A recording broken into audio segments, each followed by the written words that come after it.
Welcome to Damsels in Dialogue, a podcast dedicated to the female protagonists in fiction, film, and the stage.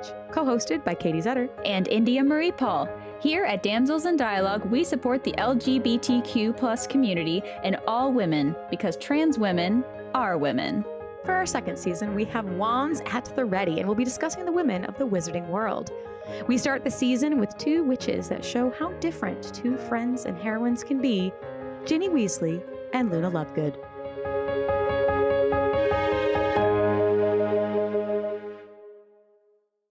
So, welcome to this episode. We are so excited to dive into this, and with the spooky season upon us, we wanted to encourage, if the magic behooves you, to shop small and maybe purchase some magical merch from one of our fine sponsors. Yes. Just a little bit about the sponsor of this episode today, Windermere Wand Shop. They make wands, stunning wands. They all come with their own stories.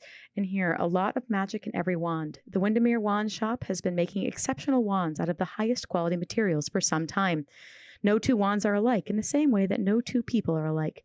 From a wand of simplistic elegance to those who make a powerful statement. Which wand shall choose you, I wonder? You can find them at windermerewands.com. Oh, they're so beautiful. Check them out. I love it. Tis the season. We're so excited to be back and talking about some witches this season. Oh, I'm so excited. This is a perfect time of year to do it. There's two lovely ladies to do. Yes. Oh, these characters I adore. So we get to talk about Ginny Weasley and Luna Lovegood today. I love their friendship, which we will get to, but they're just so different and so wonderful. I actually didn't know book version of Ginny until I was an adult. Yeah, so just a little backstory on us and our relationship with this book series. Yes. I started reading it a couple years after. The third book had barely come out when I started reading it, and I read the first three all within a month or 2 months, and then read them as they came out. You know, I've been at the midnight releases, and as I'm sure many of you have been, the movies, and all the stuff. It's crazy times there when, spoiler alert, people were screaming down the street that Snape killed Dumbledore. Oh yeah, the second night that it came out.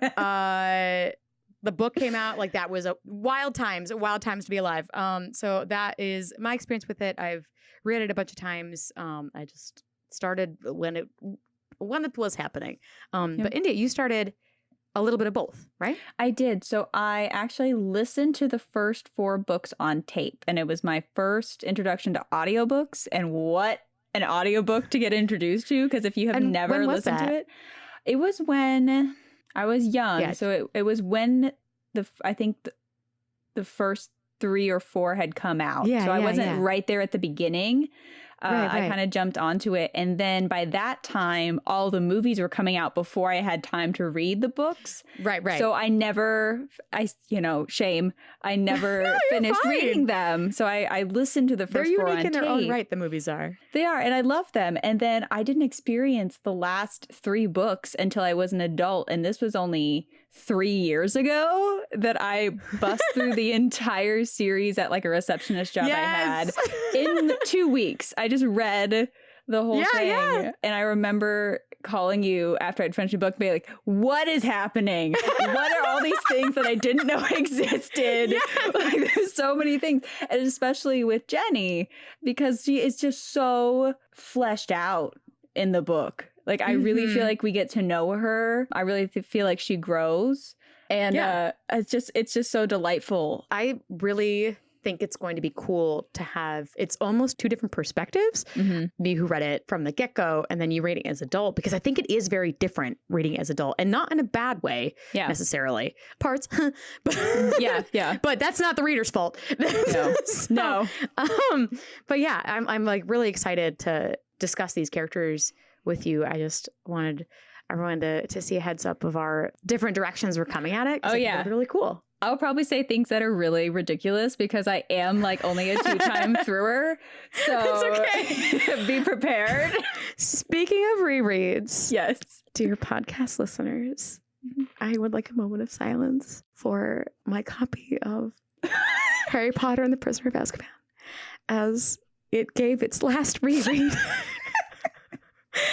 and officially succumbed to full breaking. Full spinal the binding breakage. has shorn. It's So done. sad. I'm sure I'll put a picture up somewhere on the do. Damsels and Dialogue, something for you all to mourn its loss. It's so fascinating too, because that's like my favorite movie was the third one. So the fact that that's the one that like passed during this. So but yeah, we were very excited to dive into these characters, and I believe we wanted to start with Ginny, as she deserves to be so first, much. just based on the slanders the movie did her. Oh, so much so deserving. And I will be honest, I did not remember what her real name was until the second read through. Yeah, because I don't know if it's ever said until Muriel says it. So that's a fun. This is my like I've read it twice. Like, oh, her name's not, obviously her real name is not Ginny. Like that is a nickname.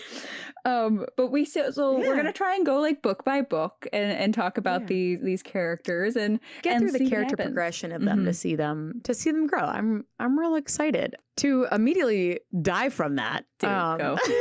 I'm ready. So the first time we see her, she's not in it a whole ton. You know, she wants to go to Hogwarts much like everybody else can. All her brothers are gone. She's too young. You know. Yep. Something really, really cute that happens is the first time Harry gets on the train and leaves. Mm-hmm. Ginny is running after them. Right. She runs after the train.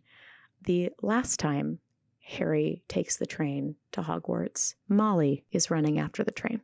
That's really cute. Mm-hmm. Yep. Mm-hmm. And that's the only time Molly does that. That was a little tie-in of the two. That's really cute. Mother-daughter. That was really sweet. Yeah. Goodbye. Yeah, I also wrote, look, there's Harry. And then my own comment next to my notes, brothers are chopped liver. Like, she doesn't even make an effort to say goodbye to them. She's just like but Harry Potter. Like, Harry Potter gets back off the train and she's like, there he is. Yep. Yeah, Don't care about the brothers. And I will say, like, her progression with this, like, crush, I think is really interesting because we all know where she ends up. But to her, a figure that has been nonstop, like, a savior, and he's just there. It's a famous person. Yeah, it's she has a famous crush on a famous person. Yeah. Like, she's the girl that all of us wear with the poster on the wall. Can you imagine if your brother just, like, brings him home casually?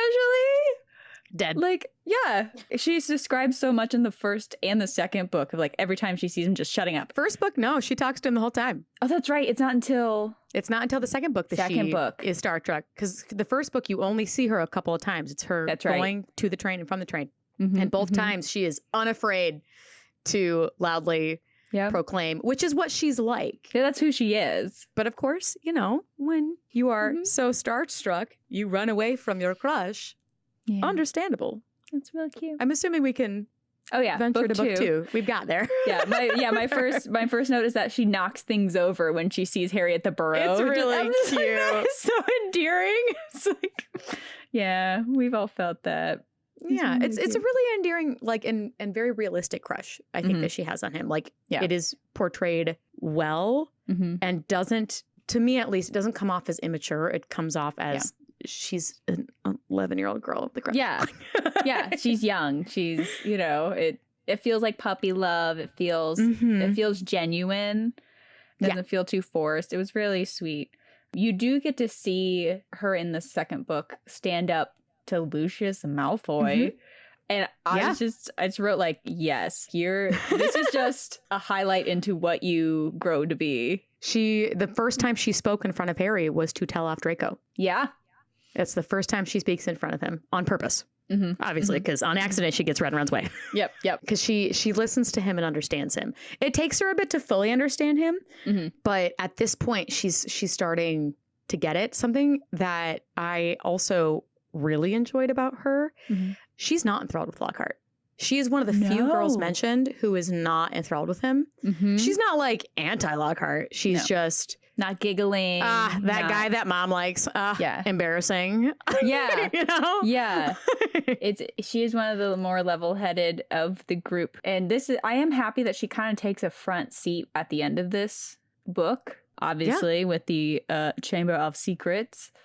And this is like a pin for as she's growing. What I think is really interesting, and you learn more about it later in the books, is that she is one of the few people who has had a direct contact with Voldemort. Extremely unique, like other than Harry. They were set up very early. And speaking of talking to Tom Riddle, the diary is mentioned immediately. They have to go back for it because she leaves it at the Burrow. That's right. She is the third. It's like the chaotic we're trying to leave, and like friend George forgot their filibuster fireworks and like all these things. And Ginny's the third stop. And they have to go back because she screams that she forgot her diary. And in a separate universe, Molly Weasley went, "We are not going back, Ginevra." Yep. And Tom Riddle never made it to Hogwarts. But alas. That's fair. I do enjoy, too, the little relationship that she has with Hagrid, because I don't think she intended that. Because she met him totally based on trying to look for Harry. And then it turned into a little friendship. She stands up for him very specifically when anyone's like, he's not the best teacher. And jumps on it just as passionately as like Harry does. And which is, I don't know, it's kind of cool. I like that. She does that a few times. Some of the friends, she has a core group of friends that are just the fourth year friends, as they're referenced. Yeah. But all of the named friends that she meets, I think it's very interesting how she meets them, because they seem to be very like unintentional meeting of your best friend, you know? Yeah. Which is kind of fun. Something that I noted a couple times, especially when she starts dating in future books, is that it feels like this is one of the few characters in the series that has an entire life outside of the Golden Trio. She references meeting Luna before Luna gets brought in. Like she is dating other people. And there are people connected, but it's people outside of the group. You know, she dates the Ravenclaw first. So Michael, yeah. She seems to have a life outside of the main. She's not part of it. She's never in the Golden Trio. So it's really not until book 7 that she's invited in on anything. And even then it's minuscule. Yeah. Which is cool because she doesn't need to be there. She has her own independent thing. With that, something that I think is very interesting too is how she relates to her different siblings, and you see her grow with that. Her relationship with Percy, which you see a lot in the second book. Yeah. It's interesting because she definitely has a different relationship with all her brothers. It's a different tie to each of them. And Percy, I think, is the most unique to me because on one hand, she can allow him to bully her into taking a potion that she knows she doesn't need. Because she does not have a cold. She just looks sickly because stuff's going down in her life. Yep. So she can be bullied into it, but then at the same time, she's like keeping this big secret from him, rather, and not saying anything. And then later, when she does say it, her first reaction immediately is like, "Please don't make fun of him for it." Yeah, I don't. Yeah, like, please don't. You know, which is kind of interesting because that's absolutely not how she behaves with others. In this book, you mainly get her and Percy, because Percy, I think, is very excited to be the prefect older brother. Yes. To help his little sister in any way he can, which, you know, isn't always helpful. You know, but it is sweet that you do see such different reactions, because she tries to protect Percy's feelings because he actually has a girlfriend. And this is very unique for him. It's like it almost seems kind of protective for him. And then when you get to the screaming match later with Ron, like just tearing into him about not kissing girls, like it's really, they're closer in age. Yeah, they truly grew up together. They are the closest in age of any of the siblings. Everyone else has at least a 2-year age gap. Some of that was interesting, that because sometimes I feel like you can write throwaway things. Just to like whatever expensive away, but this one was backed up. It's Ron tells everybody that like, oh, Ginny is super worried about Miss Norris because she really likes cats. And I mean, Ron is wrong in the sense of why she's upset, but but correct in that she likes cats. Yeah. Because she is seen with Crookshanks So much. more than Hermione is sometimes, and Crookshanks behaves better around her. Yeah. Yeah. Which is kind of cute. I think it's fun, and it also ties a little bit to why she would also thoroughly enjoy Hagrid's class, because not only is it Hagrid, but I'm sure she also enjoys the animal aspect as well. Yeah. I will note that in book 2, she does get into a somewhat of a damsel in distress situation. You know, full on with like a sword and a beast. But I think what makes me not be like, ugh, another damsel in distress is who she is in the series. Like, she's not someone who constantly needs saved or asked to be saved. It's she was possessed by the most evil wizard. Right. You know, right. It is a technical damsel in distress. Oh, of course it is. Yeah. But I never question her ability. She talked to a Dark Lord. Yeah. You know, she's 11. She made a dumb mistake, and that's fine, because a lot of the characters in this need saving at some point. Yeah, she's definitely not. It's not just women. I will say that in the series, and it's interesting what mental state she must have been in to need that friend in the diary as much. And I'm sure like he fed into it. He explains it. Yeah. Tom Riddle reads her for filth, as they say, in the end. And you can see that going through all the stuff leading up to that. You have her super, super worried about Ron. Yeah. Because Percy keeps telling her that he's going to be expelled. Yeah. And she's so worried about it. She's traumatized because the twins keep trying to cheer her up by scaring her with foils and hair all over their faces. So she's scared whatever, she's trying to keep something from them to try and protect Percy. Yep. She's away from home. Yeah, the twins are mortifying her. Yep. So you have all of this stuff leading up to it of being the only girl, being the youngest, being babied. She has a lot of similarities to Ron that Tom does bring out and explain, of like, Ron also feels inadequate, and how do you compare? How do you compare to people like Bill Weasley, who works for Gringotts and is like one of the coolest people. Yes. I would argue second coolest to Charlie Weasley. Well, yeah, that's fair. Who is a literal dragon tamer. Like, what? Yeah. You know? A little bit to live up to, you know, in the Percy's family. on his way to being head boy and everything. Like, there's a lot of stuff for her to try and deal with. And she grew up with the twins who have each other. And then Ron, who's in between the twins and the only girl. So I'm sure he wasn't super thrilled, because he probably didn't get that much attention either. Yeah. You know, so this poor thing. And famous Harry Potter will never love her. Oh, yeah, you know. I did note that at the end of it, after almost dying, she seems more afraid of getting expelled and what her mom will say than the fact that she almost got killed by a basilisk and Tom Riddle. Molly Weasley's terrifying. Yeah, you know. She's terrifying. She has written very fear-inducing. She's, yeah. And that's like I think that's the second time that being expelled overcomes the idea of dying in this series. Like, it's a very specific fear in this series. Think about it for her, though, because now she's going to be the disappointment of the family. And that's what she's scared of. Yeah.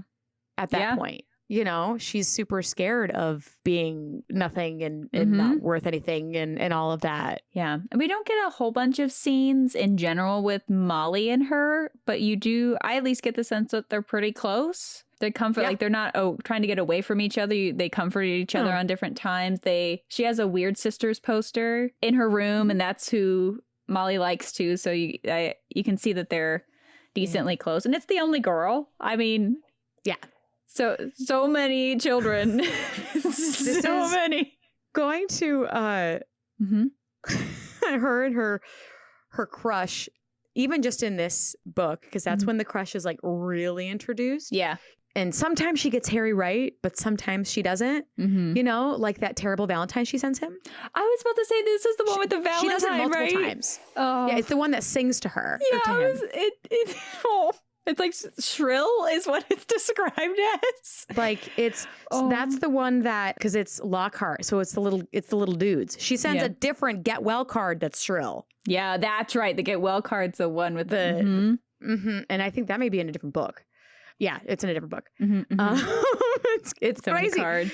So it's, yeah, she like sometimes gets some chance, sometimes doesn't, which I think is very understandable. I thought it was very cool, though, that in the moment when push comes to shove and she wakes up and is immediately concerned, she starts to, like, she wakes up, full realization of what she's done, cries, tells Harry everything. In that moment, she's so full of emotion. I don't think she understands it's even Harry at that point. I think she is just mortified and been through so much that she just dumps all of this on the first person in front of her.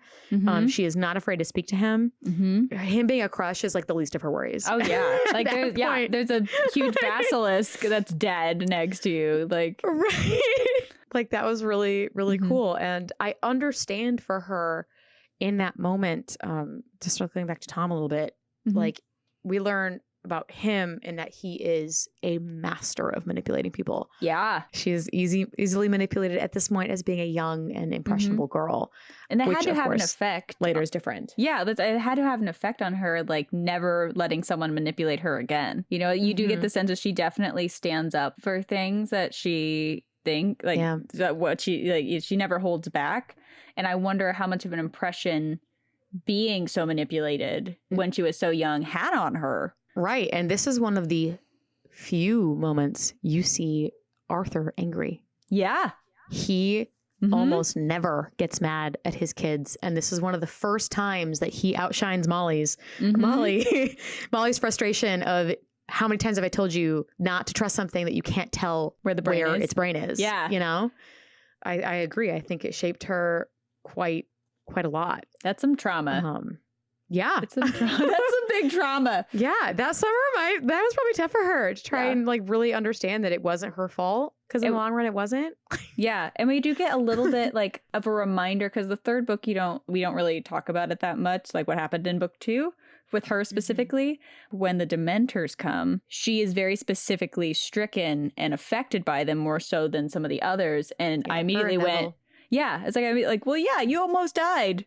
You have trauma they can take from you. Like, and they forget that. Yeah. They forget it because she has to remind Harry in book 5. Yeah. She is a strong person. And speaking of her being a strong person, something that I thought was interesting with her brothers' relationships is she, at this point, doesn't want to tell Ron. She's too embarrassed and worried, she tells Harry and then lets Harry tell Ron what happened. She's too upset to tell him. She doesn't, and you see that a couple times when she's younger, that things that she's particularly embarrassed about, which is not much. Yeah. There is very little that Ginny gets embarrassed over. Yeah. But Ron is one of the few people that she doesn't want to let know. Yeah. Which I found very interesting. But after the journey of this whole thing, her being able to talk to Harry and be happier. I mean, she still gets red-faced, but book 3 can look in his direction. She does, she's able to look in his direction. Yep. And everything, which is nice. I would say this book, she grows a lot. And I would say that over the series, it's less of her growing and more of us getting to see who she is. Yes, I would agree with that. Yeah, like book 3, it has a lot more of Hermione in it. Like Ginny was kind of a pinnacle point of the plot in book 2. Yeah. But you still get at the beginning, she's still a little blushy. That's it. I did get well card. Yep, that's the get well card. This is my words. She can speak to him now, but he's still her crush after all. Yeah. And she is only 12. She's 12. Yep. So she still gets read. They're set up very early to get together. There's a couple of moments that you have, even in this little bit that she's in book 3, her and Harry having a private laugh about Percy when they get through the wall. Yeah. At the train station. He's like, oh, I see Penelope. Goodbye. Yep. And it's not the group. It's Ginny and Harry have a little giggle. But this is where we first see actual Ginny. Yes. This book. When Ron very rudely and bluntly tells her to get out of the compartment. Yep. And she retorts, oh, that's nice. And walks off. Yep. That's what she's actually like. That's how you would behave with a sibling. We already talked about her and Neville were equally as affected by the Dementor. Yep. She did let Hermione comfort her. Yes. After that, their relationship, we can talk a little bit about in this one, is really interesting to me because we learn later how much she helps Ginny get over the initial crush. But I mean, she stays over and is her roommate every time that she's at the Burrow. Yeah, absolutely. So they have to get somewhat close during the series. Right. I think it takes a while though. And because I have a couple notes of like, Hermione knows a lot of like getting ready chat, basics of Hermione's life and vice versa. But there's still a lot of stuff that especially Hermione is surprised about Ginny. And I think that comes from not from a lack of talking, but a lack of like being around her. But she also scolds Fred. Yeah. In that book. Because he's like, you know, the twins also, you know, comforting. Depending on the person. True. Not their forte. Their forte. Sometimes, you know, Harry liked it, but teasing Ron about his dead rat. Not great. Maybe not great. Not great. And she scolds him about it. So that's another like sneak peek of Ginny to come. Yeah. Book 3, she's not in a whole ton. Okay. But you do get to see a little bit of that progression of like, you're seeing those like, oh, that's what she could be. Yep. See, and we get in book 4, we get a little bit more of it. In book 4, we get introduced to her love of Quidditch, which is really cool because she goes to the World Cup, and I specifically note that she's really into it. And I'm like, here we go. We get to kind of understand that that's like she chooses to sit by Charlie. Yeah, probably because they actually can talk about it. Because, well, Charlie almost went pro. Oh, that's right. So he could have gone pro. And instead he chose Dragons, which, I mean, obviously. What a thing to live up to. I mean, I can't. Charlie. Right? Yeah. And he's so chill about it. Like, he's so excited to tell her about it. And this is where I really like this book, too, because you get to see the rest of her siblings. You've seen her interact with Percy. You've seen her interact with Ron. You get more of her with Ron. She named Pidwidgeon. Yeah, and I looked up what that means, and it means an insignificant or simple person. I mean, like, is she wrong? On an owl. I'm like, oh, it's kind of a funny name. And then I looked it up. I'm like, oh no, she was being rude. She was being. I mean, is it not? He's like the size of a snitch. 100% accurate. But he's so wow, cute. The sass. She loves him. I did not understand the sass until I looked it up, and I went, okay. And Ron doesn't mind. Yeah, Ron let her name it. Ron doesn't mind at all that she named it. You know, like it's kind of sweet. Yeah. I mean, she's still, I did make a note that she's still not allowed. She's not part of the trio. Yep. So they constantly keep her out of things. Yeah. But I did write too, she's just happy to be invited to hang out with her brothers. She's just, she enjoys them all. She's thrilled. Like, she's noted as enjoying watching Bill and Charlie fight with tables outside. Yep. Yeah, like her whole family's there. I mean, they're so much older than her. I'm sure she didn't really get a lot of time with them. Like they're kind of like like foreign to her. They're not. Yeah, they're not someone that she has spent time around. And I love that she like sticks holidays. Up. Yeah, it's like I love that she sticks up for Bill's hair. Like it's cool. Yeah. Come on, Mom, get with the times. You're old fashioned. Sweet. I also love that she's not a morning person. I relate, and it's very endearing. Love it. Yeah, it's really cute. This is a really nice one to see all of that. You still, and you're getting a little bit of her knowledge of the world too. Yeah. Because like she's the one who questions why Ludo Bagman is talking about wizard sports. Yeah. In front of all the muggles. Ludo Bagman being the head of magical games. Why are you, like, like, I wrote, excellent point, my friend. Yeah. Why are you? And we also get to see in this book her friendship with Hermione grow, or at least the talking between them outside of Harry and Ron grow, because they know a little bit more about like who's taking who to the dance. And, right. Like, she kind of gets to be the one revealing like, no, Hermione does have a date. Yeah. I like that Hermione also has someone to talk about that with. Yes. So Ginny gets to be that person for her, and then she gets to go with Neville to the dance and get her feet. She's super upset about it. I know.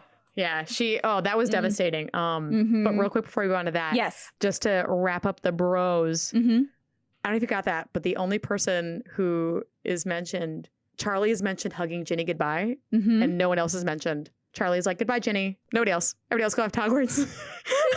Quidditch buddy. I love it. Maybe he knows. Like, maybe he knows that she'll. Well, also, like, he also didn't grow up with her. Yeah. He's probably also taking advantage of the like, time. I never got to see you. Yeah, it's a little sister. Like, this is so. Yeah. Ugh, love it.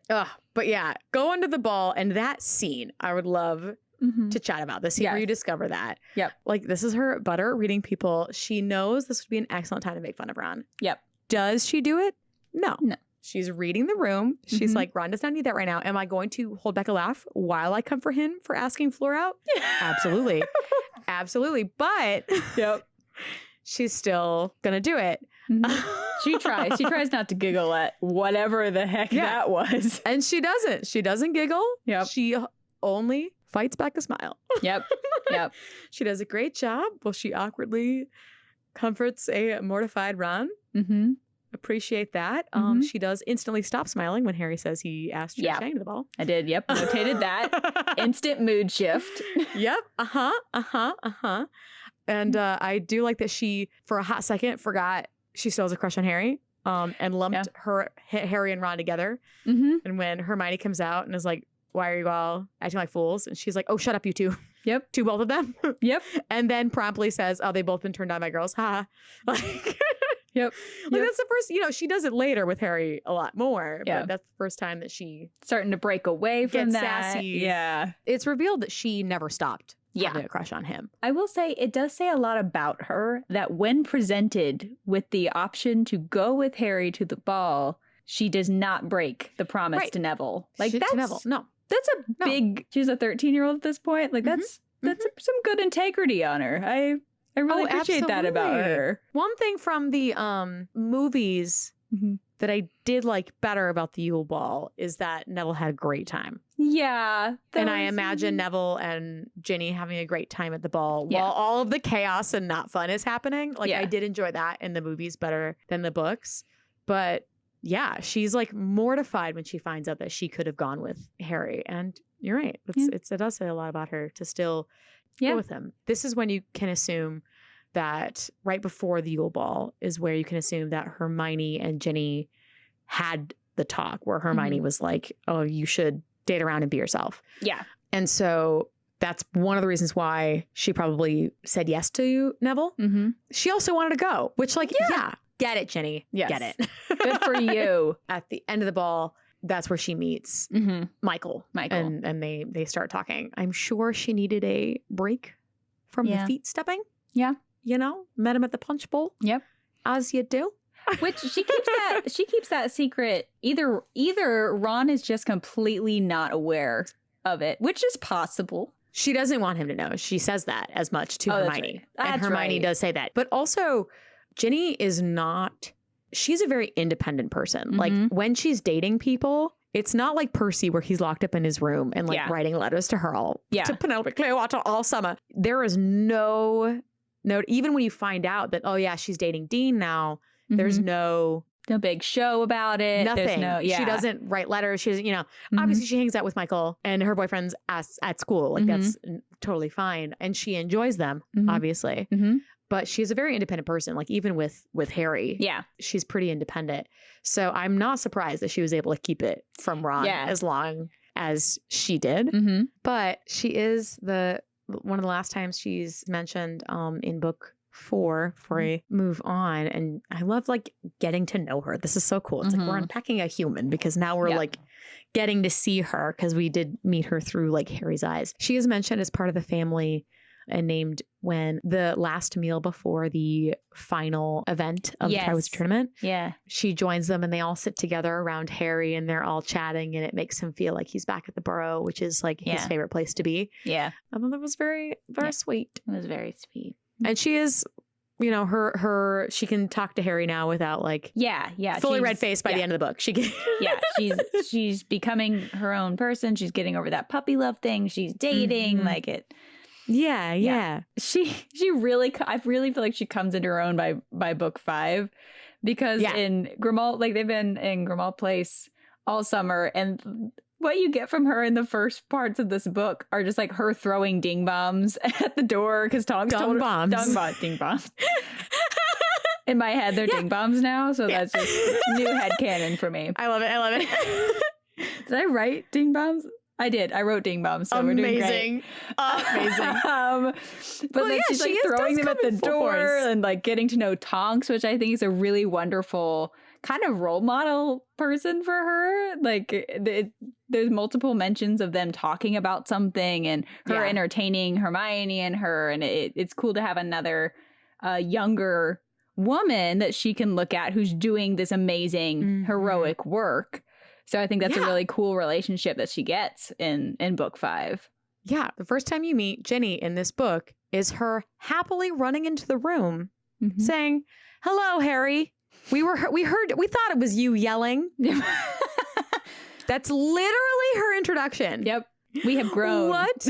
Yeah. You see her talking to Tonks a lot. And I think that she has a very different relationship than Hermione and Tonks. She seeks out Tonks. She enjoys Tonks and likes her.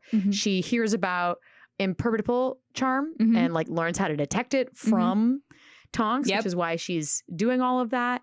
She seeks Tonks out a lot. She doesn't seek out Hermione. No. They get along. She's a friend, not a best friend, not someone she's like seeking to hang out with. You know what I mean? If that makes sense. Yeah. And this is where you see some of that where like Hermione can't believe Ginny because like Ginny immediately when the mom Molly comes in and is like, "Oh, who flung all those dung bombs?" And she's like, "Oh, Crookshanks." Like didn't even bat an eye. You know, which is her. That's very much her. And you get more about, a little bit more, not as much in the last book, but a little bit more about her and her relationship with her brothers. Yeah. Because, Bill doesn't like him either, as if that ended everything. Yeah, I wrote down like Bill's word is truth. I think she thinks that of like most of her brothers. Yeah. I would argue. Maybe not wrong because they're close and they have like more of that like classic sibling relationship. Yeah. Is very protective of her dad. Yeah. And has written off Percy. Yes, very quickly. Which understandable. He is trash Percy. I did write one of my favorite descriptions of Jenny, which comes from George, which is size is no guarantee of power. Look at Jenny. I'm like, that's such a good descriptor for her. And we get introduced to the Bat Bogey Hex, which becomes her like calling card. Yes, it really is. That's just everything she does. It comes up with Slughorn. It comes like it just constantly comes up. Yes, her excellent use of it. You see her standing up to a few people and everything. You also see her being knocked down 2 flights of stairs. That's like she falls, like gets knocked twins. Down the stairs. Like that's not great. Like that's really dangerous. I can't imagine. She definitely talks about the twins, not as siblings or even friends, but talks about them as if like, when she makes a quote later of like, something about living with Fred and George makes the impossible if you have enough nerve. Yeah. Like that quote. Yeah. Like the way she says it is very much these crazy people who live in my house. Yeah. They just, like, that I've had to put up with for years. Yeah. And that makes like, it's a part of her. She's a really strong person for having to put up with them. And still loves them. Still loves them. And something that I wrote, it just shows how much she's grown, especially by this book, is when Harry is left alone on the train, she completely takes charge and is like, okay, let's find a place to sit. Like Neville and Harry just are like awkward, don't know what to do. And she's just like, I'll find us a place. Luna, that's great. We're going to sit here. Just completely takes charge while Harry has no clue how to be without his group. Yeah, because he's always been with his 2 friends. Yeah. But speaking of Harry, we get to learn a little bit more. We get to see Ginny get to know him for him. You see that first when he's pitching a huge fit in the Grimmauld place and saying, oh, all these terrible things are being said about him and you guys all think I'm terrible and like blah, blah, blah, blah. And she's the first one to earnestly talk to him and say, we know. Yeah. I'm like, girl, yes, thank you. Amidst the craziness of other people being like, why aren't you doing this instead? They'd be like, she's like, no, we know. We understand you. Like, we're just a voice of reason among that. The chaos. Yeah. She does a few things of that voice of reason. She's the only one who had the sense enough to close the music box that was making everybody sleepy when they were cleaning. Yeah. She's the quick thinker, in the moment, can get stuff done person. Another thing of reading into Harry, he's clearly upset that his two best friends are prefects and he's not. Yeah. And she's the one to kind of change the tone a little bit. She's the one who leans over and asks Sirius, "Oh, did you have the badge?" And it's discovered by that conversation that no, Lupin did. It wasn't James. It makes Harry feel immediately better. Like, things like that. Yeah. Like she's truly starting to see him for him, which is really nice to see because she has let go a little bit. She has her Michael. Yes. And and doesn't have to stress as much about him. There's no pressure, if that makes sense. Because he can be a friend finally. Right. Which is awesome. I really like seeing that happen. And yeah, this is where we also meet Luna, and Luna. Ginny is not nice to her for like a whole, like the majority of this book. It takes a long time for that friendship to begin. And then once it starts, it's great. But it does take a bit. She's not that bad. She's all right, is what she says. Yeah, that's right. But calls her Loony Lovegood. It takes her a couple books to start telling people not. Yeah. The Luna-Jenny relationship is really interesting. And I think it probably is at the end of this book when they experience the Ministry battle together. Yeah. That solidifies and they start to get closer. Yeah. Oh, hands down. And I like that she grows from that, though. I really like that she grows from calling her Loony Lovegood to being this good friend. And it's great. It's sparked, that friendship has sparked some of the biggest headcanons about Ginny Weasley and Loony Lovegood is that they are together. That Linny is a relationship. I enjoy that fan theory. I enjoyed that fan canon. That's fun. Yeah. I could see her with a harpy on a hat at the Quidditch game. Oh, hands down. Yeah. Like it'd be adorable. Yeah. It'd be absolutely They're both adorable. very adventurous. They both would want to travel and do things. Like, I get it. Their priorities are very similar of like helping people. And we'll get to Luna here in a second, but like, but just something that connected them. Yeah. I thought it was really, really cool. I mean, she is conversational with her at this point, but they've been taking classes for years at this point together. Yeah. She does defend Neville when Neville calls himself a nobody. Yeah. That's really you aren't a nobody. But then promptly makes fun of her because Luna's singing the Ravenclaw theme to herself. Yeah. Well, yeah. Baby steps. It takes a second to understand Luna. Yeah. But, they get there. I had a question for you. Yes. So because it wasn't super clear, there's a moment on the train when Neville is like super excited about his Membibulus plant and he like pokes it and it like squirts goo all over the place. And at that same moment, like Cho walks in. Yes. And then walks away. And she's like, that's weird. Good luck with that. Yeah. Like leaves, Yep. Don't blame her at all for that. Gross. So, but it's described as Ginny looks bracingly and uses Scourgify to clean it. So is she looking bracingly because Neville has spewed plant guts all over us or all over everybody? Because number 2, Cho walked by or a little bit of both? I think there's a lot of inserts of Cho versus Ginny, especially when they get she was Seeker when she becomes Seeker and she got it right under Cho's nose and like again when she gets it and Cho like throws her broomstick after the match and I'm like, why? Like there's just so much like there's a little bit of cattiness in it and I honestly sadly think it's very specifically because it's Cho. I think it's putting in a little bit of the girl versus girl even though she's dating Michael. Yeah, I mean she still has a crush on Harry. Yeah, she does. But I understand jealousy. Yeah, it's human. Jealousy, I get her being jealous of Cho. But I don't understand the abrasiveness. Yeah. The few times it's put in, it feels very, like, specifically abrasive. And I'm like, I don't know that's... Yeah. It doesn't feel right. Because she has nothing to prove to him. Like, you know what I mean? She's still the one spending time with him. Right. It makes no sense. But yeah, the whole time in the carriage, she just makes fun of Luna. Yeah. Or just like laughs at Luna. Yeah. Attacks her when she talks about Hagrid. And then the mention of the 4th year friends. Yeah. That we never get to see. The vague 4th year friends. But she has some. Yeah. I think it's funny too that she's been given, Because of all the things you could give a character to make them like quirky fun, she was given impressions.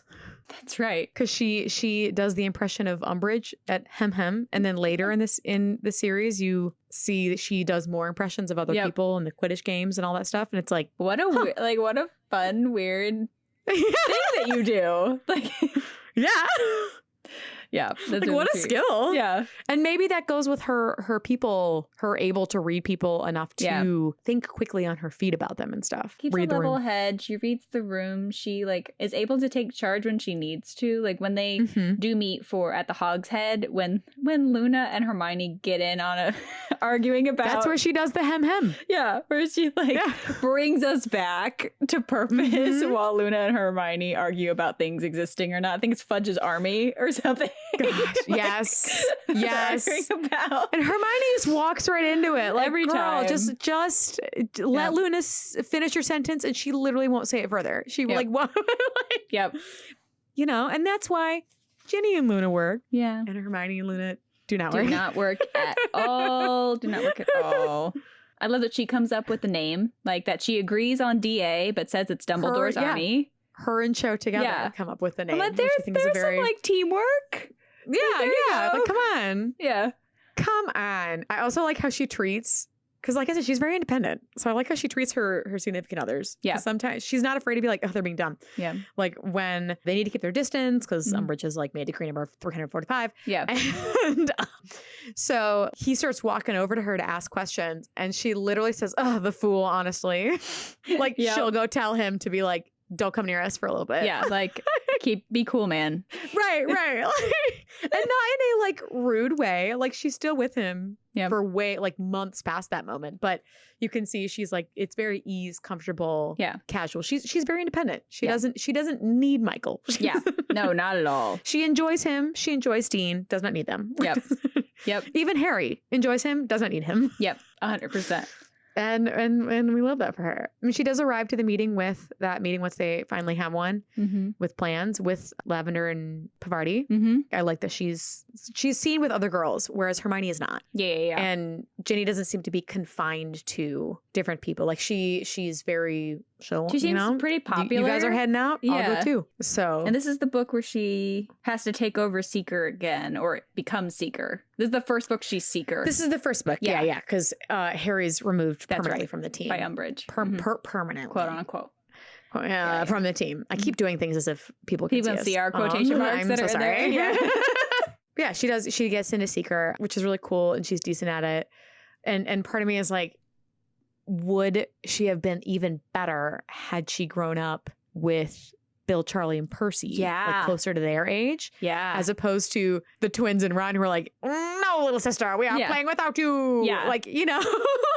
Yeah. Like that's. But but also maybe the older brothers treat her like that because they are so much older. Like, who knows? You can play What If all day, but it's also cool that Fred and George acknowledge that they were impressed by her before she becomes Seeker over the holiday, because you have the attack on Dad, which is probably terrifying because another snake is attacking the family, which is, becoming a trend with the Weasleys now. But I love that when Hermione finally comes, she's the first to be like, Harry's hiding from us. Like, full on is like, tells him it's ridiculous. You should have come talk to us. You should have talked to me, because guess who's been possessed by Voldemort? Me. Like, she's the one able to actually alleviate the fears that Harry is having because she has experienced it. And I just love that as soon as Hermione came, she calls Harry out for like hiding from them. It was just so, it was so good. I mean, is she wrong? No, absolutely she's 100% right. 100% right. It was just very lovely to watch. Right. You get to see more of her spell work in this too. Yes. Because she starts off really strong in the DA, and you get more of her relationship. She's in this book more. You get her and Hermione coming to the game in matching colors before she's on the team. And it's like, okay, they obviously got ready together. Yeah, they got ready together. Sometimes they have breakfast together. Like in the books, you can they come upon the two girls rather than her coming into the conversations. The relationship with Ron is a lot stronger in the books. She's the only one to ask Ron how he's feeling before this game. And he's like ready to throw up. He's so nervous. Yeah. Oh. Yeah. Oh, Hermione reveals that she snuck into the broom shed since she was 6. Yep. That's amazing that she wanted to play so much. She's like, I'll teach myself. Well, like, of course. It's amazing. Of course. Anyone with siblings who didn't let them do something. Yeah. Absolutely. That's a headcanon of why Ron is so good at chess. Oh, that would make sense. Because he wanted to be good, better than everybody at something. Yeah. You know, it totally makes sense that she would want to do it more because they are not letting her. Yeah. I love it. That feels very right for Ginny. Like that. Yes. Yeah. It is revealed that she cares more. I think it shows that she cares more about Harry's well-being than the crush. When it is just like she suggests that he go talk to Cho because she thinks that's what is like bringing him down and stuff. That's when she has like the chocolate in the library and is like, yep. And I wrote the quote, oh, damn, I forgot. And then Pince like runs them out. Like, it's so sweet. But like, and that's where she has that line. Mm-hmm. The thing about growing up with Fred and George is that you sort of start thinking anything is possible if you've got enough nerve. Yeah. She has a great like pickup speech with Harry. Like, she's trying to be his friend more so than like a crush at all. I think that's really cool. It twists really fast. It does, but there was a moment. It twists immediately. There's like a moment where she's like, if you just talk to Cho, and then he's like, that's not who I want to talk to. And then she immediately is like, yay. Gets the snitch from her. Perfect. Yep. And then this is towards the end of this book is when you see the silver trio of Neville, Luna, and Ginny kind of really wrap around with being the DA members that help them with the Umbridge fireplace and are the trusted group to come in and do lookout. And Ginny sets that up. Oh, yeah. She comes up with the plan. Ginny asks. Well, no, she asks Fred and George. That's true. She tells Fred and George, and they make it happen. That's true. She knows how to find the correct people. Yes. Yeah. Oh, absolutely. Yeah. And even before they get together with the trio, like you see Ginny and Luna walk in together to help Harry with something else, like a separate thing. They were already spending more time together. But yeah, you're right. You see a little bit of that trio. Insists on going, like taking that the silver trio going. Well, not all of them. She wants to go by herself. Yeah. It's Luna who says, "I count 6." Yeah. Yep. Like just very bluntly. I wrote down that she demands to be taken along after escaping the Inquisitor squad, another Bat Bogey hex, introduced. They were able to escape them, and she gives out this whole speech of like, this is why we should, and they can't contest it. Yeah. There's no fighting it. And like, what are they gonna do? Like the three of them are coming. And the trio was so used to seeing her as a child, which partially is Molly's fault. True. But at this point, she's not. She's only a year younger, and something interesting is they never comment about Luna. They never comment about Luna, who I would argue is described as looking younger. Yeah. And they are in the same grade. So Luna's older than her by a couple months, but still, of the two, probably Ginny would be the responsible. She like looks older, you know, like Luna's described as a little surprised eyes and like, so it always baffles me when they like are like, you're the child, and Luna's right there like, we're gonna do this today. I'm like, guys. Ginny puts it together. She's like, oh yeah, you're gonna leave without us because there's not enough Thestrals. Well, you're covered in blood, so more are coming. Yep. And glad that she was there because she's the first to realize the confusion tactic at the Department of Mysteries. Yeah. With the doors. Yeah. She unfortunately has an ankle break. I wrote down, so tell me if I'm wrong, and this is almost like an overall woman note for the series. Every woman on the not Death Eater side gets knocked out in this fight. Hermione gets knocked out. Luna gets knocked out. Ginny gets knocked out. Tonks gets knocked out. Yes. Every woman who's not a Death Eater gets knocked out in the fight. And that really bothers me. Every boy also gets knocked out or gravely injured. That's true. Except for Dumbledore. Of the group that came, Neville and Harry were the best to come out of it. Yeah. Because Ron gets like attacked. It needed to be them. Yeah. Yeah. I don't know why it just bothered. I started reading. I'm like, is there any women in the fight anymore? Like, we just have. There's also only like 2 female Death Eaters. Eaters. I know Bellatrix is obviously there. And then Selecto there. They're not. I don't think the twins are there. Yeah. No, because it's the big one. Yeah. And Lucius. Yeah. Yeah. But I think it's Yaxley is what they call him, the big one, for like 2 books before. Yeah. Or 1 book. Yeah, before they actually find out his name. Yeah. Yeah, that fight was interesting. Something about Ginny that I was a little confused about. I'm getting ahead of myself. Yeah. The veil did affect her, Neville, and Harry. Mm-hmm. Luna commented on it. Yeah. But it was a Luna statement. It was, yeah. It wasn't like her being reeled in. Yeah. So it's the same 3 that were affected by the Dementors earlier. Yeah. So that made sense. And then the broken ankle, I mean, she's in tons of pain. I totally get it. She doesn't want, like, the first time she speaks after when you discover that is when they're like, oh, like, somebody help her. And she's like, I don't need help. Yep. And then, like, lets Luna help her. Yeah. The thing that I'm confused about is she screams at Harry to save Ron from the brain. Yes. And then gets stunned because her focus is on them. So I get it. But what I don't understand is she has a broken ankle, not a broken wand. Yeah. Unless she was worried about hitting Ron with whatever spell she's going with. But she has already been proven to be she has very good, strong sense of charms and wand use. So, and someone who's a quick thinker. Yeah. With a broken ankle, like you just flamingo it. She has balance. She's like an athlete. Well, she doesn't need to stand to cast a spell. Yeah, like, honey, sit down. And like she's already there. Yeah, she's already sitting down because Luna's gone. Yeah, so it's like that didn't make sense to me. Yeah, I get why everybody needed to be knocked out for Harry and Neville to have their moment. Yeah, but I just didn't understand why she didn't go down fighting. Like, I do appreciate that she did go down yelling for Ron to help him. But I just didn't understand why she didn't. It would have been attempt anything. Cooler if she was like trying to limp over to help Ron. Like her focus was on Ron, but she was actively trying to be the help for him.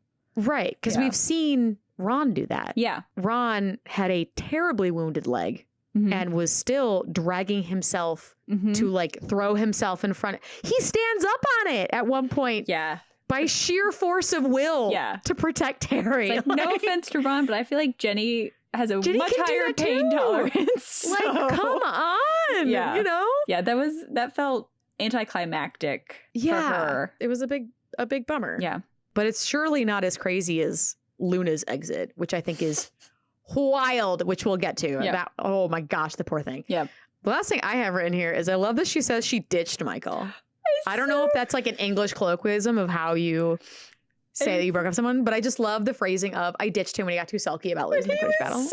I was like, what? Yeah, what a reason to break up with someone. Like, I mean, she loves Quidditch, and if he's not going to support her, okay, bye. Yeah, it's like, oh, you're going to like pout because I won? Screw you. Bye. I loved it. That was such a good breakup. And it's like, oh yeah, now I'm dating Dean. Like, yeah. Like such a casual. And the way she says it too. Like, oh, well, I picked Dean, so how do you feel about that? Yeah.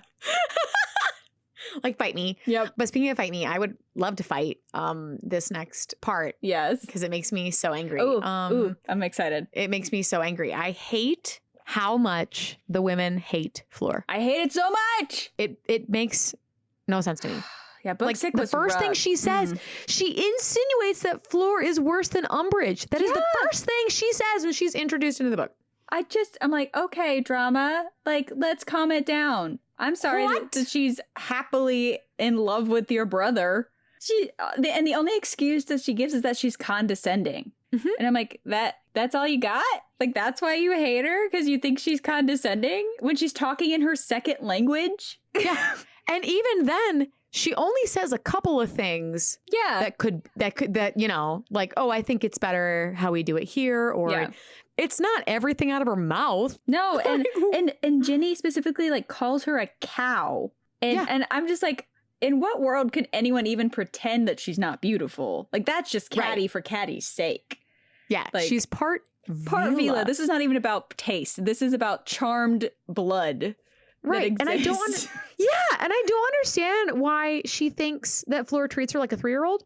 She like says that oh, Fleur treats me like a 3-year-old. And I'm like, your mother treats you like a 3-year-old. Everyone, like, be mad at the world. Like, Fleur doesn't. Yeah. Fleur goes out of her way to change what color dresses they'll be in so it fits her hair better and she looks good. It doesn't make sense it's Hermione hates her. I don't understand. And they get mad at Harry for defending her. Yeah. And I understand her. I do get maybe disappointment of like when her mom kind of wants maybe Tonks will take Bill away. Yeah. And I get that because Ginny loves Tonks. Yeah. I get her like disappointment. Yeah. at the chance to have Tonks as a sibling. And like, I get that. It's just hate. It's straight up hate. And it doesn't feel like Jenny. No. Like it doesn't. No, it feels like we need something funny in this moment. Yeah. Let's make everyone hate Fleur. Yeah. Which is so stupid. Yeah. I really don't like it. Yeah. We'll have a whole rant because we do have an episode with her. Yeah. So next with Weasley and her. So that'll be fun. Yeah. I can't wait because that poor thing gets unnecessary. Yep. But yeah, it does feel forced from Ginny's point of view, especially since she still is caring of others. People are still calling her a little girl though at this point. Yeah. Which is weird because like at this point, she's now 15. Yeah. And in wizard standards, 17 is an adult. She's still a girl. Yeah. She's still young, but she's not like a little girl. Yeah. It's the baby of the family syndrome. Like, but people on the street are calling her a little girl. Yeah, that feels wrong. What is weird to me. Yeah. Like they're still trying to push that, she's little, which is, I just don't understand it. Yeah. You know. Yeah. Whatever. Yeah. They still, you know, she has the cute things with Hermione, like loving the daydream charm potions that the twins made, and they're like enjoying that. And then you have that twins treat her like the Mediatrice Taylor Swift moments. Yeah. She gets her pygmy puff named Arnold. Yes. Yeah. Yes. It's real cute. She gets invited to the Slughorn meeting on the train because of her famous Bat Bogey hex. Yes, that she does in Zachariah Smith. I love it. It's so good. Oh man, when she that's later, but when she crashes into that, it's good. It's so good. She also, which I thought was another one of those moments where I'm like, okay, tease Ron about it. I get it, but this seemed a little too harsh. She trips Ron. Yeah. When Ron is saying goodbye to the family. And that seemed a little too... That was weird. Much for me. Yeah. Mock him all day long. But it seemed a little harsh because she embarrassed him so much. He left without saying goodbye. Yeah. That seemed like a little... harsh. Like, just because it wasn't Ron, it was Fleur. Yeah. And I'm like, why? It's just more hate towards Fleur directed at Ron. Yeah. And I just didn't understand. But she does, on that train, for the first time, immediately ditches Harry when given the chance. He's like, I'm going to go 17. Mm-hmm. And does not invite him. Yep. Which if it was a more casual thing, she obviously knows they're friends. Yeah. So they live together. Yeah. Like, Yeah. But no. No. I think it's really cool that upon reading it a second time, the first time you don't get this, but upon rereading things, you get to know what Ginny smells like via Amortensia before you know what Harry is smelling, because Harry has not had feelings for Ginny at all. Yeah, when he smells the Amortensia, and for it's like an inside secret. It's like we know that treacle tart, that broomstick handle, and that something flowery he smelled at the Burrow is Ginny, and we know that. Yep. I love that. Well, she gets to be Chaser this year, which is great. And that's what she wants. That's eventually what she goes on to be. Yep. What it says she outflew everyone in the tryouts, which is really cool. I thought it was interesting that she also was suspicious of the Half-Blood Prince book because, of the book that she wrote of course. In book 2. Yeah, she's very wary of that. She remembers that trauma. Yeah. Like it just kind of like, oh yeah, by the way, books with special things on it, a little suspicious. Right. Yep. Sus. Yep. You see more. I think it's funny that just she has Arnold with her like every chance. Yeah, any chance that Arnold could be on her body somewhere is there. And then Crookshanks behaving better than he's ever behaved with Hermione. Yes. Is always, if Hermione got a pygmy puff, how fast would Crookshanks have eaten it? Oh, yeah. Instantly. But with Ginny, I mean, he's watching. Mm-hmm. But he wants doesn't go for it. He doesn't go for it. Yeah. We mentioned earlier things that Ginny, tough to catch her embarrassed. There's a few things, obviously the crushes and stuff like that. But like, she is not embarrassed at all when she is caught making out. That is such an interesting moment because especially by Ron. Yeah. Doesn't care at all. Doesn't care at all and really digs a knife into like a soft spot in him. Like mocks him about only getting a kiss from Aunt Muriel. It feels very personal. She brings up that Hermione kissed Crumb. She's got to know what that means. And not just kissed. Snogged. Like they made out. Snogged. Like it was not just, kiss. They snogged Crumb, Harry and like she digs They a made knife out in like and, this and twists and then he brings a wand It up lasts. to her. He's upset for days. Yeah, like he brings his wand up to her and she laughs, and then when he almost hits her is when she tears up and runs away. That was an intense sibling fight. And very, very relatable. Yeah.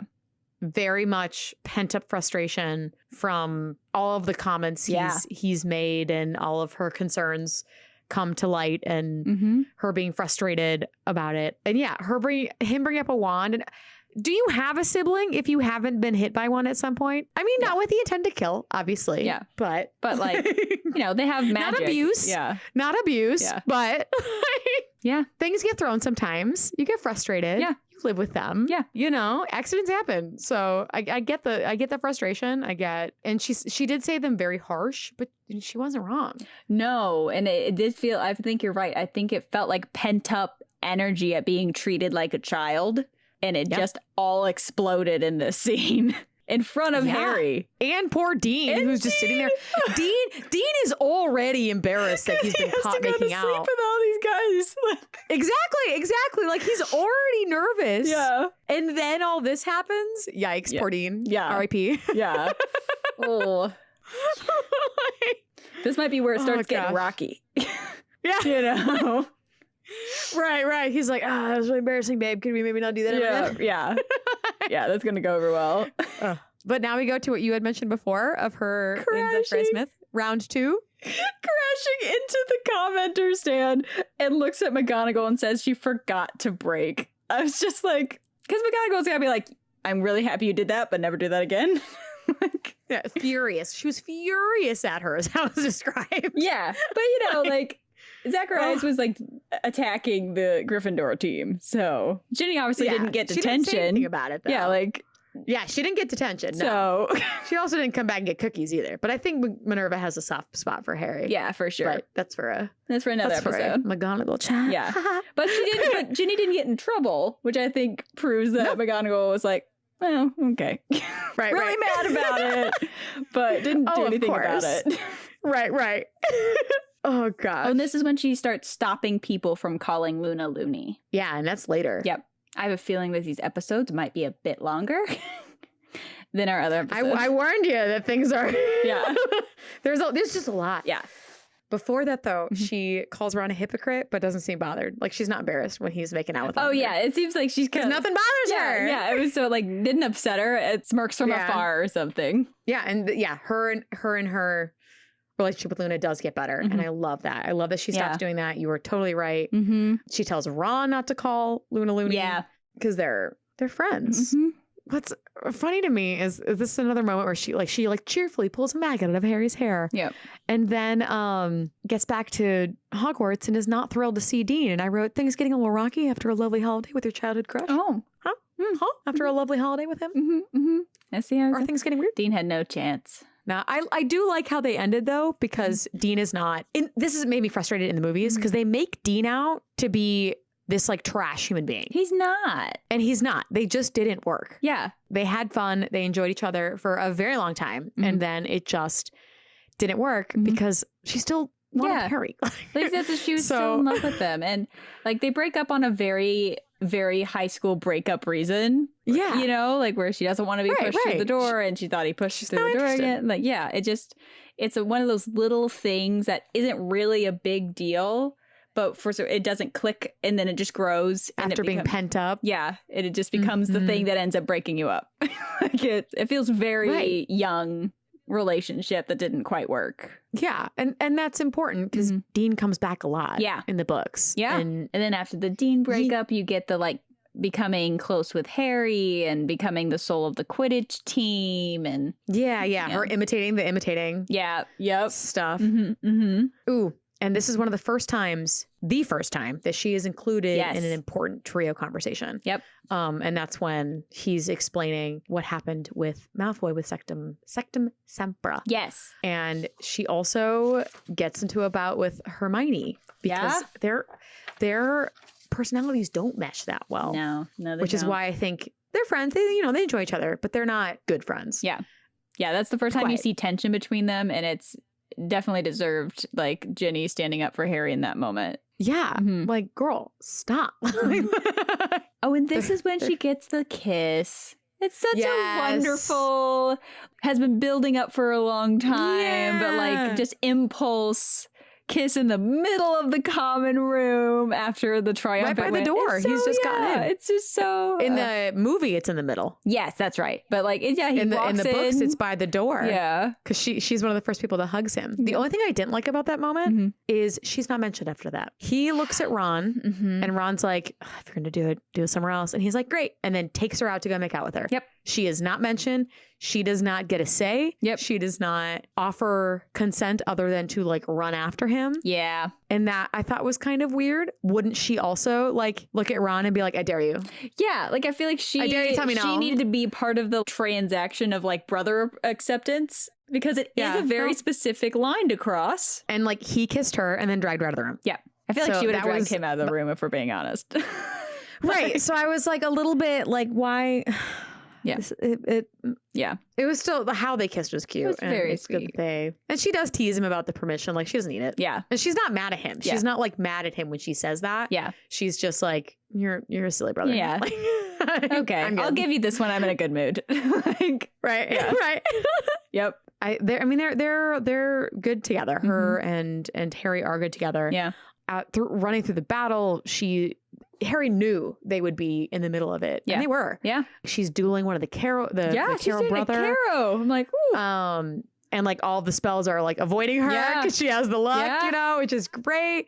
But she's the one who pulls Harry away from Dumbledore. Yeah, I had noted that too. I'm like, she's the one who's able to touch his shoulder and take him away and comfort him. Has the sense to do it. And while she's doing that, fills him in on what happens. And tells the story of that he's dead and shushes her so Harry can tell them what happened. Like, the plan being like her and Neville together with Ron. Luna and Hermione and Snape was not their strongest choice. Was the worst decision of I don't know why they put those two there. I don't know either. I will say with that moment though, if Flitwick wasn't the one that came down to warn Snape, I think the tides would have turned. Oh, for sure. Because Flitwick as a dueling champion would have been significantly harder to beat in actual combat than unaware talking to Snape in worried, like Oh yeah, I would have liked to have seen that. Yeah. And like you said, she's the one who tells Dumbledore is dead. She's also the first to notice Fawkes lament. Yeah. And after the outburst with Fleur, she's like, oh, I suppose she's not so bad. I suppose she's not that bad. I'm sorry. What? Yeah. Self-reflect a little bit on that. The whole like the breakup at the end of book 6, I thought was really, I thought she was described very much like a warrior, like someone who understands the stakes of what's happening. And I thought that was really, really cool. Like she's described as not very tearful warrior, ready to do what's necessary to help what's happening, even if it hurts. Knows it's not, like, doesn't take it personally. Because she knows it's not. Yeah. She's just such a resilient human being that can see beyond that it's really cool. She shows out that whole scene because she sees that Harry's in his head and is missing things. Yeah. And she's constantly nudging him to be like, look at the mer people, look at this, to help him, to be that anchor for him. Yeah. Unlike the movies, where Harry makes a big point in the books that something he really enjoyed about her is that she's not very weepy. She's a very boy thing to say. Yes. But in the movies, I mean, she's weepy left and right over Dean. She's weepy left and right over other things. She would not cry over Dean Thomas. Like, that's not what she's like. No. That's not. I could see her, obviously. Yeah. Quarrels happen. And she did get into fights with Dean. Yeah. But, like, it was always talked about later. If she did have those moments, it was in private. It wasn't a public. Yeah. They did her dirty. Yeah. Coming into the end of the series and you fully understand her, you're right. She is that warrior and continues to show that. She still shows that she's young when her birthday present to Harry is making out. Yeah. like, oh, okay. Taking him to her room. What a choice. Ooh. And everyone knew it was happening. Yeah. Like, I think it's really cool. So she pulls Harry into this kiss like never before, I think it's described, or something like that. And then she does it she's not embarrassed when they all come in. Like maybe a little bit, but she's just the same as before. Yeah. And I love that her friendship with Luna gets strong. Yeah. She like when she's the first to join Luna, she's doing her silly Luna dance on the floor. I love it. I love that relationship. I understand why people ship them. I get it. Yeah. Like, it's just, yeah. I wish there was like a novella of like what the Silver Trio did at Hogwarts. Because we get you only the hints, hear about the sword being stolen. Yeah. Or the attempted stealing of the trio. She gets banned from Hogsmeade is mentioned. Mm-hmm. She has to go into the Forbidden Forest with Hagrid, which what a punishment, like that was the punishment for the sword. Yeah, it's mentioned that they probably started up the DA. It's not. I don't think it's like explicitly said they did, but it's like mentioned that they probably restarted the DA with Luna and Neville, which is really cool that they're kind of owning that at the Easter. Because Ginny doesn't come back after Easter. Yeah. Mm-hmm. Yeah, and then she really kind of. I mean, obviously she's just kind of out of the picture, like, not in it. Yeah. While the Golden Trio saves the world. Yeah, it's a little bit of a bummer because she doesn't get a whole ton in this end. She's looking through bodies and staying with somebody as they may or may not pass. We're not sure. Mm-hmm. She screams something that I wrote of note is when Harry's brought out, Ron yells no, Hermione yells no, Ginny yells Harry. Yeah. She screams for him. She doesn't believe he's dead. Yeah.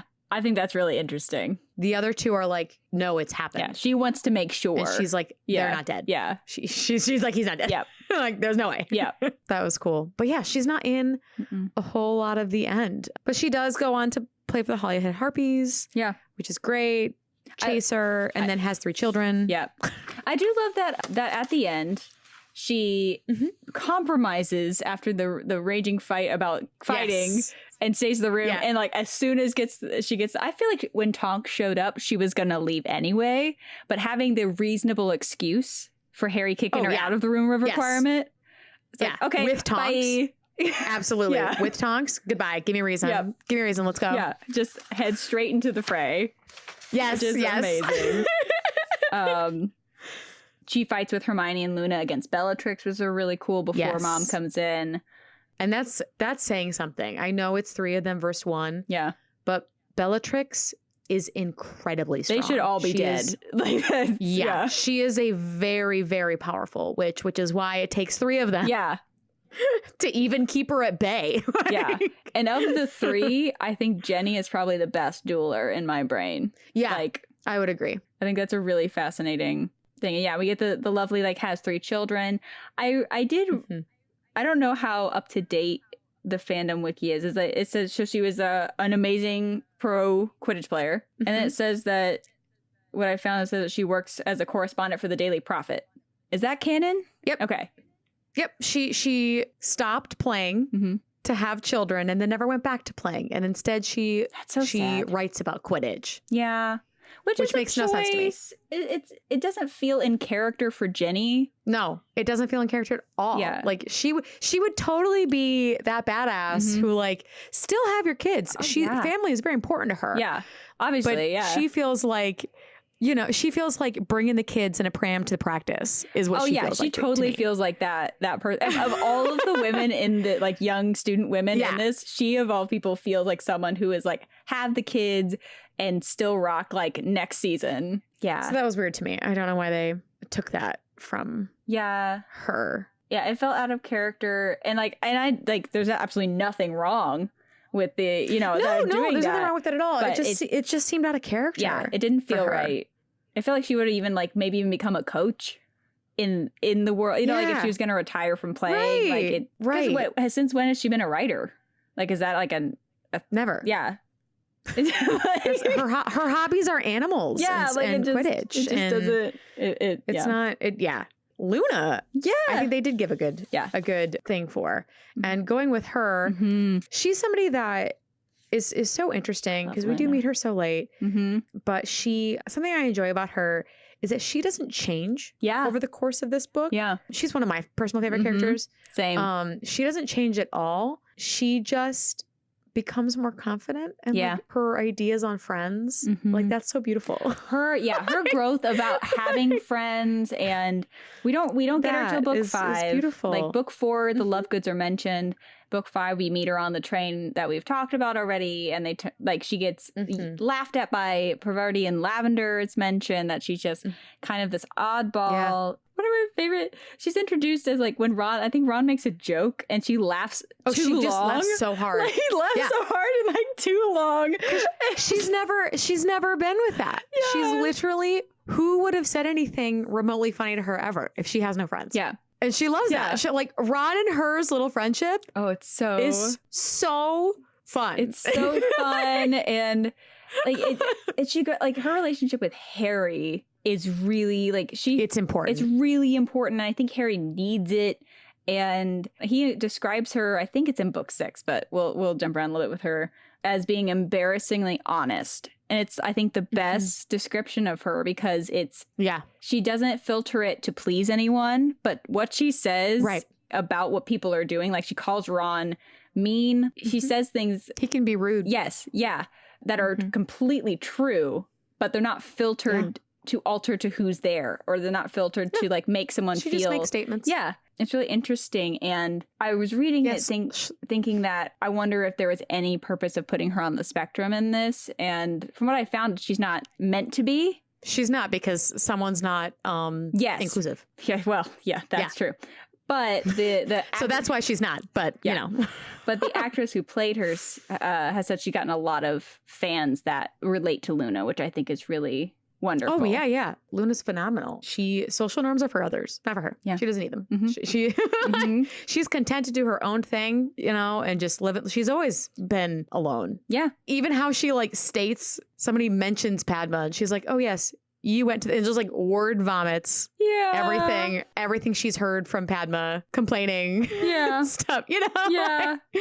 And for someone who is so intelligent, because she's in Ravenclaw, like I love that she's described as only believing things that have no proof. It's great. Because she has an open mind. Yeah. She has a beautiful open mind and loves her dad so much. And a lot of her stuff isn't from nothing. Yeah. When they first describe her and she's like, oh, reading the magazine upside down. How funny. I mean, in the movie, it's like that. Yeah. But in the books, it's because it tells you to. Like, in the Quibbler, there's a thing that says like, turn this upside down to read the runes. Yeah, it wasn't like, she's not, you know, she's not dumb. No, there's purpose. She has purpose. Right. And all the creatures she mentions are real. They're just different names of other things that exist. Yeah. She offers to carry Ron's owl off the train. Sweet. Also thinks he's very sweet. She doesn't have to. She literally just met them. She's just a nice person. Like, right. It's just appears out of nowhere. I also love that she waits. She hears the whole conversation because like Harry is so flabbergasted that nobody can see these minstrels. Drags Ron out, has a big fit about it, waits until all that happens. He gets back into the carriage and she's like, oh yeah, I can see this too. You're just as sane as I am. Like waited until he fully embarrassed himself in front of Ron to be like, and then it's like that was a choice. She was like, I'm gonna wait till that conversation's done. I'll wait. Yep. We'll get there. Yep. She's very unbothered. Unfazed. If that makes sense. Just complete. Which is amazing, and what a skill, because that kept her alive so many times. Yeah. Yeah, and like the amount of people who like, especially in the carriage ride, when they jump on her about the Hagrid thing, and she's just like, okay, like very like just unfazed by being yelled at immediately, like abruptly by these people. And I mean, when Ron is immediately rude to her, when they jump onto the comments how Ravenclaw doesn't like Hagrid, she's like unfazed. Yeah. She's used to that, and she's not wrong. Hagrid's not a great teacher. He's a great person. He loves animals. He's a great caretaker. Some of his lessons are great. But some of his lessons are great. But he doesn't always read the room. Yeah. You know, doesn't like necessarily set up a curriculum that is building them towards an understanding toward care of magical creatures. No. Yeah. Gosh. She is very brave, though. I really loved the moment that she, uncaring of what's going on, walks right up to Harry and loudly exclaims that she believes him. Yes. And she will be on his side. And then when Parvati and Lavender giggle about her earrings, she misunderstands it and like doubles down. Yeah. And is like, nah, I believe you, Harry. Yeah. When she believes something, she like 100% believes it. Yeah. Which is why it's really funny to watch her and Hermione fight. Yeah. It's like Hermione just let it go. Yeah, just literally go. Because it's not like Luna pushes it. She just like states her like little conconspiracy theory and then just like moves on. Yeah. She's not going to try to make you believe it. No. Like, No. Yep. So it's like, why? Yeah. Oh gosh. Yeah. I love her full support of her friends in Quidditch with the lion hat. Yes. Like, that's impressive magic. Yes. That's of course. That's really cool. She didn't have time to make it chomp on something. But she made that hat, I presume, created it. Oh, she did. Yeah. And full on supports them at Quidditch. Like, that's just really sweet. And then, because to be fair, she makes a live eagle hat. Yeah. For Ravenclaw. Yeah. She still is a Ravenclaw, but, Yes, of course. Full support of her friends when it's not her house. Like, it still says, good luck, Ronald. Yeah. It's really not sweet. Harry. Good luck, Ronald. See that you're super anxious about it. Good luck.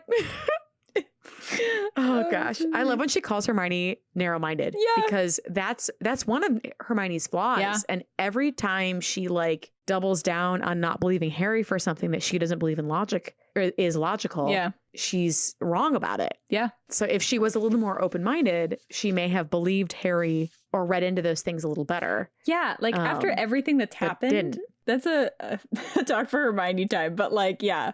Which is why it was important for her to hear. This is skipping a little bit ahead to book 6. I love when Trelawney and her talk at Slughorn's party. Because I went, she's so kind. I'm curious how she does in divination because of Luna. I have no idea. It could be really bad or really good, and I have no idea. Yeah.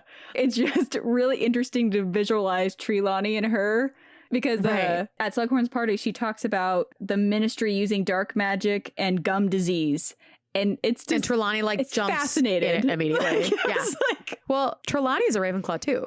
That makes sense. They both are in Ravenclaw, I think, for the same reasons. Yeah, I could see that. I just want more. I wanted more of those two together after that meeting. I'm like, ooh, that's fun. I love that she also, going back to book 5, she is not afraid to call people out for things. I wrote that too. She calls out Harry for being rude. Yeah. I think it hits harder when she says it because when Hermione talks about it, it's more of a defensive, don't take things out on me. Yeah. And Ron is just non-confrontational. Yep. But when Luna says it, he's blunt. Forced to believe it. Yeah. She's brutally honest. Yeah. Even her, and they kind of keep ignoring her when she keeps bringing up, well, how are you getting to the Department of Mysteries? Yeah. And she already decides after she doesn't get an answer. She's like, okay, I guess we'll fly. And is nobody listens to her for so long. It's described as riding side saddle. Yeah. As if she's always done it. Does it every day of her life. Is she a horse girl? I have to know. Has she? I love her. I love it. It's so. I think it's part of that committing. She commits to something and she's in it. Yeah. She's in it. She's doing it.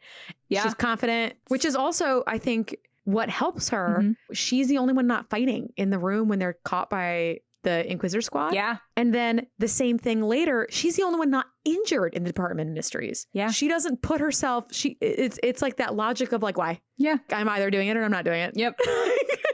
Does it make sense to do it? Great. Yep. There's no I'm thinking about it. It's yeah. It's very quick. It's very very Ravenclaw of her. Yeah. It really is. And her calmly, Neville's I want to go. Ginny's, I want to go. And we mentioned before, her very calmly saying, without asking anybody, just points out all the people as she counts. I count 6. What's the problem? She's not being rude here, but she's just being brutally honest again. Yep. She's logically calling everyone out while also getting to the point immediately. Yep. Yeah. She's we just really need to go. Yeah. I love it. She's a great addition to that team. And it breaks my heart at the end of book 5 when she's putting up the signs because people steal things from her. Oh, yes. I'm this is tragic. That is not okay. And she's not bothered. And she's so chill about it. She's no, they come back. I'm bothered. And that scene is so important for Harry. Yeah. It's so important for Harry. He's talked to so many people at this point trying to figure out how to get over the death of this person he put as a father figure for himself. Yeah. And Luna's the only one who calms him down. And he says that. He's like, she believes in such extraordinary things. Yeah. That energy, you know, when she says, well, we'll see them again. Mm-hmm. Of course, relating to her mother, Yeah. which she very honestly answers. There is no hesitation. She's come to terms with it completely. But her at 9 years old, watching her mom die from a backfiring of her own experimental spell. That's in front of her.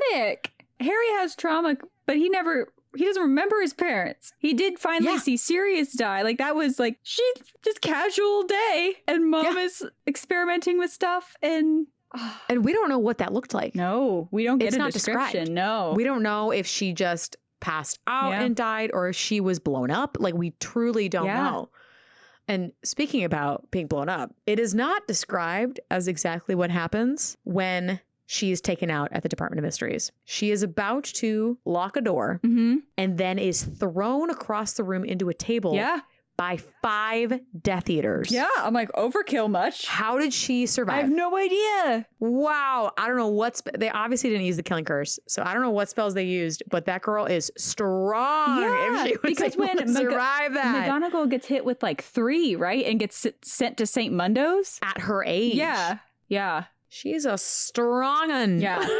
Harry does describe her in book 6 as tougher than people think she is. Oh, and I'm absolutely. like, yeah, he knows. And he's not wrong. Yeah. Her saying she liked DA because it was like having friends broke my heart. I wrote the quote that says, I enjoy the meetings too. It was like having friends. And I just went, oh my God.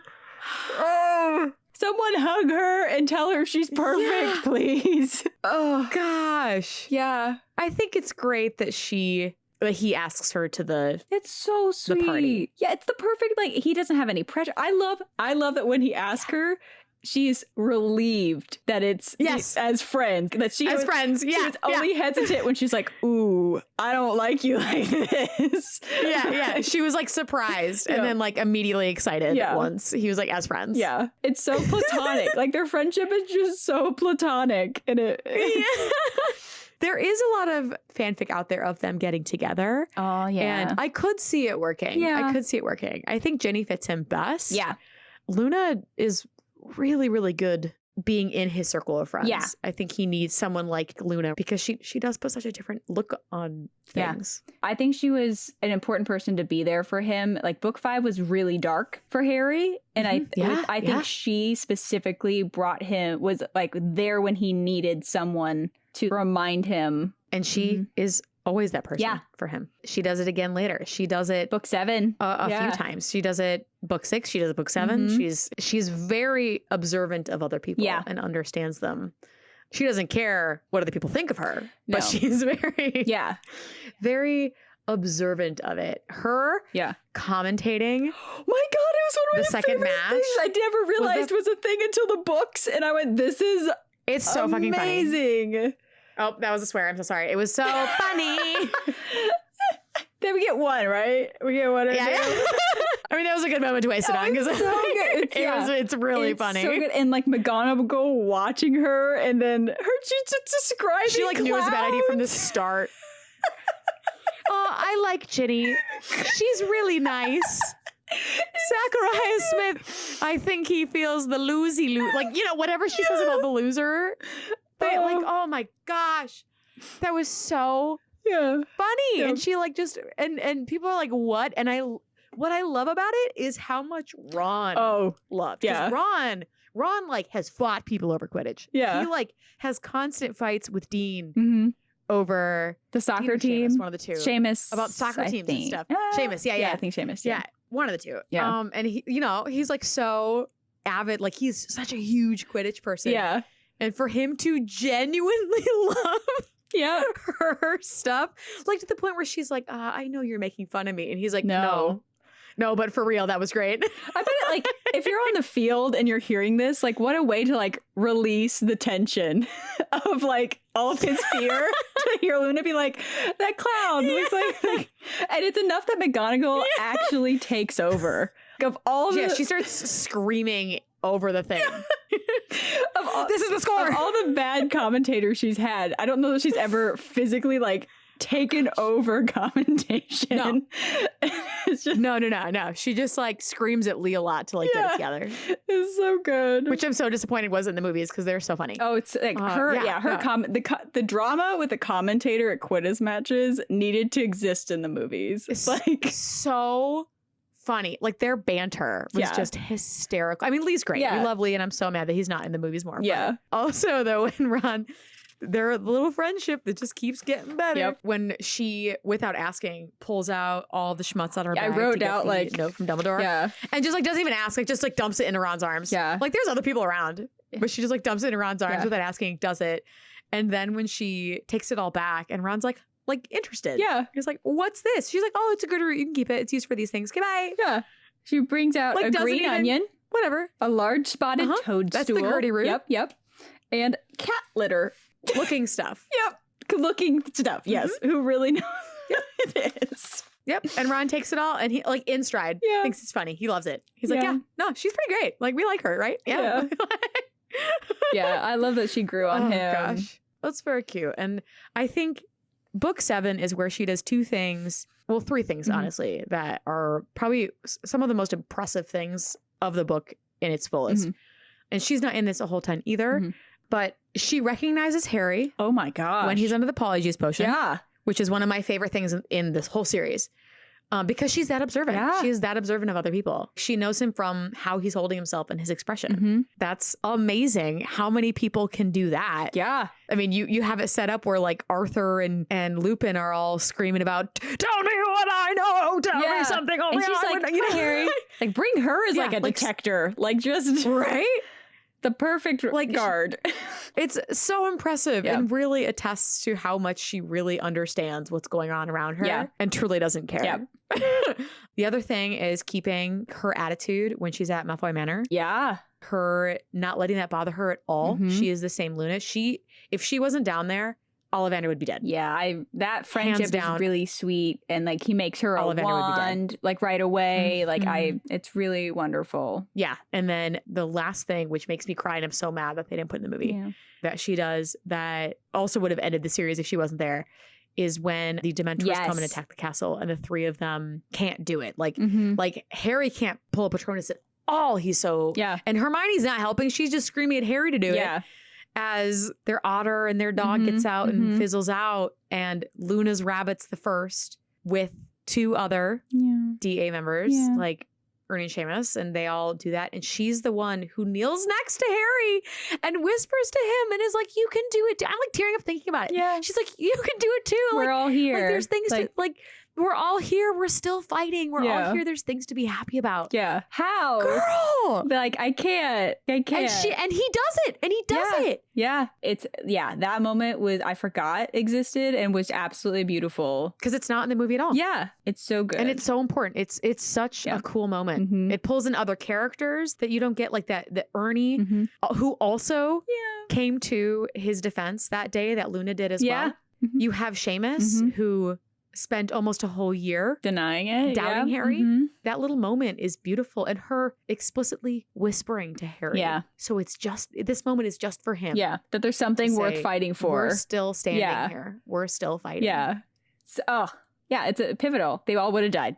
Yeah. They all would have died. It's amazing. And in book 7, we do get to meet her dad, which is really wonderful. Yes. I love that. Xenophilius. I love that she says she told her dad they should wear dress robes, and he said that sun colors brings luck. And brings luck. I started noticing in this book when things are questioned about her dad, like she very specifically believes everything her dad tells her without question. Yeah. And I think there's something really kind of beautiful about that blind faith relationship between the 2 of them.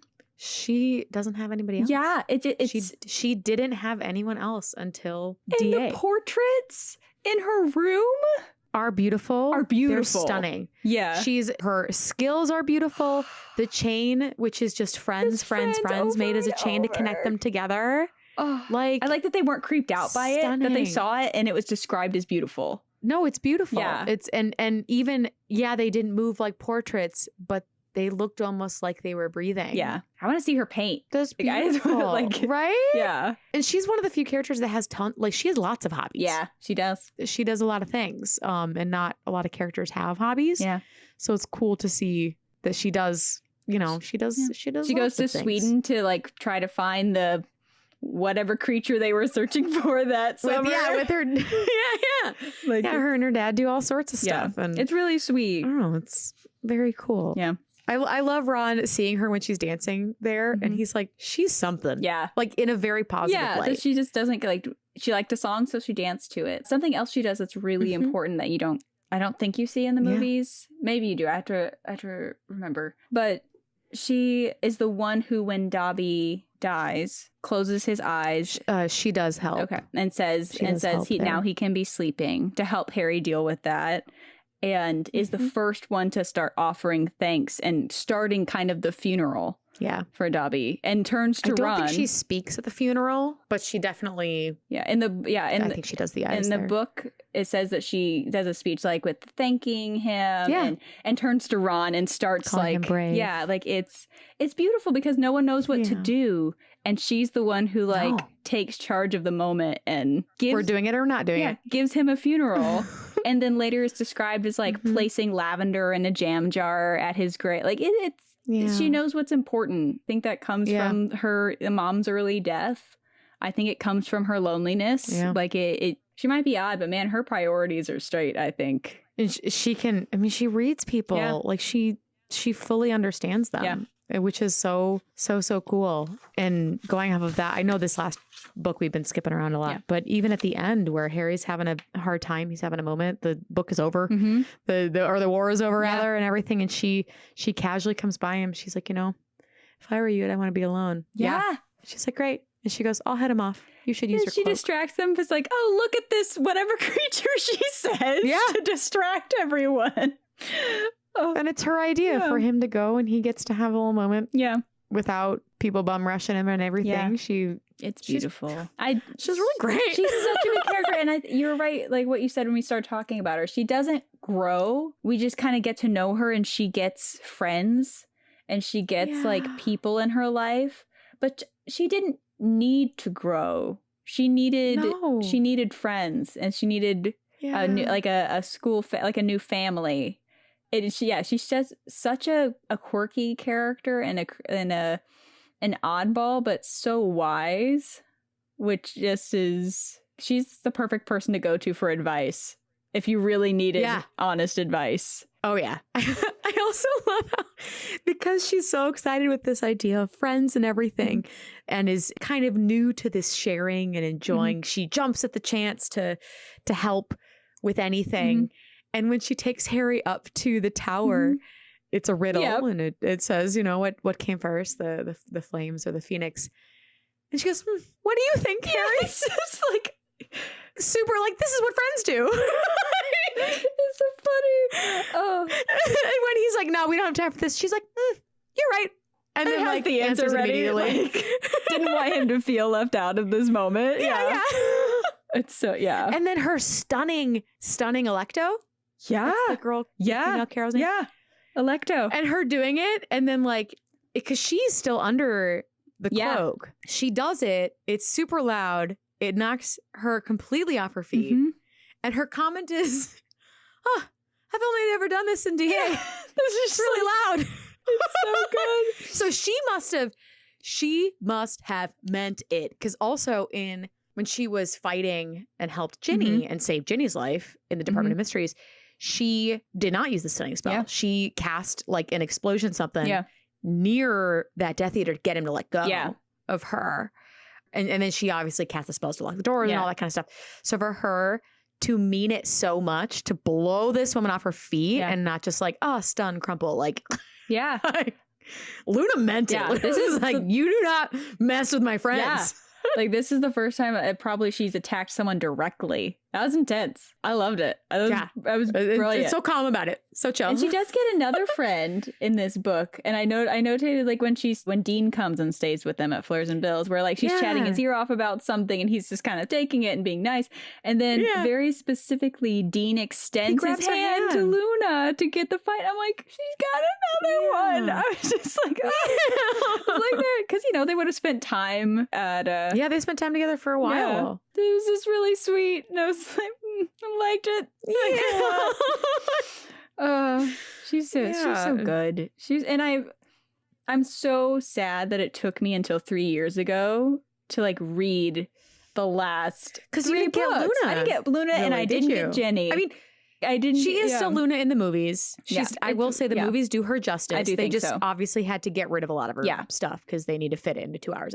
But still, there's so much more fun. I didn't get either of these characters full out until I read the books. So it was really cool to go back and see them grow and see them get the friends that they deserve, watch the friendships grow, see how they are super important to the characters, the main characters, the Golden Trio.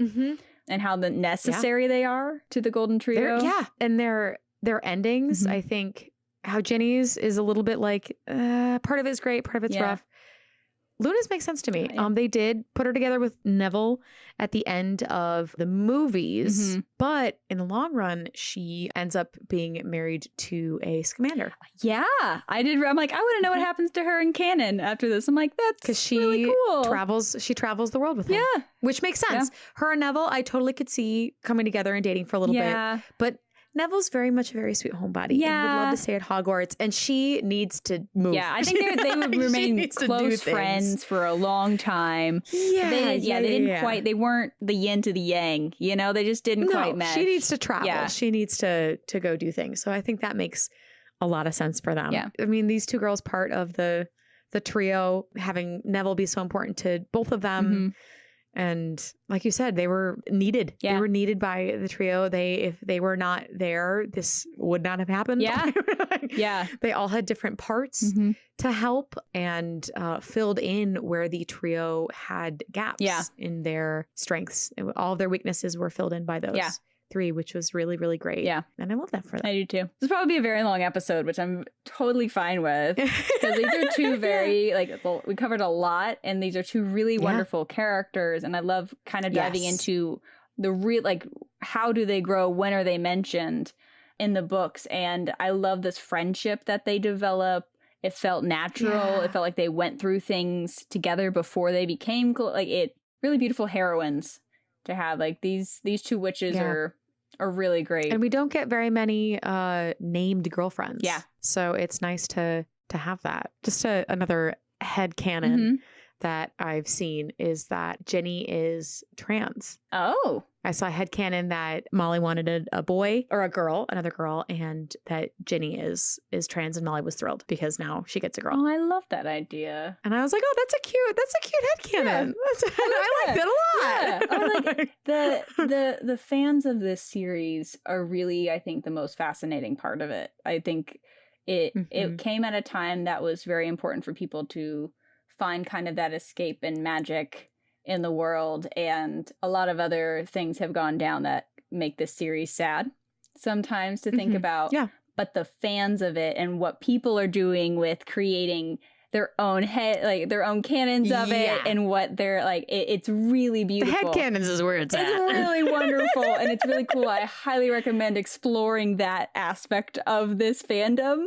Yeah. Because it's absolutely amazing, and I love it. And there's an ownership in it that I really love in this fandom. Taking the kids. Yeah. Yeah. It's really wonderful. And I'm so happy we started with them. I'm so happy to do season 2. We have so much, I have so many other notes on so many other characters. There's so much. It's going to be good. It's going to be a fun season. It's perfect for spooky season. And I thank you guys so much for listening to us talk about these, crazy, wonderful witches. So yes, these lovely ladies. Yes. We love to see it. Yes. Thank you all so much. And come back next time for more. Yes. See you then.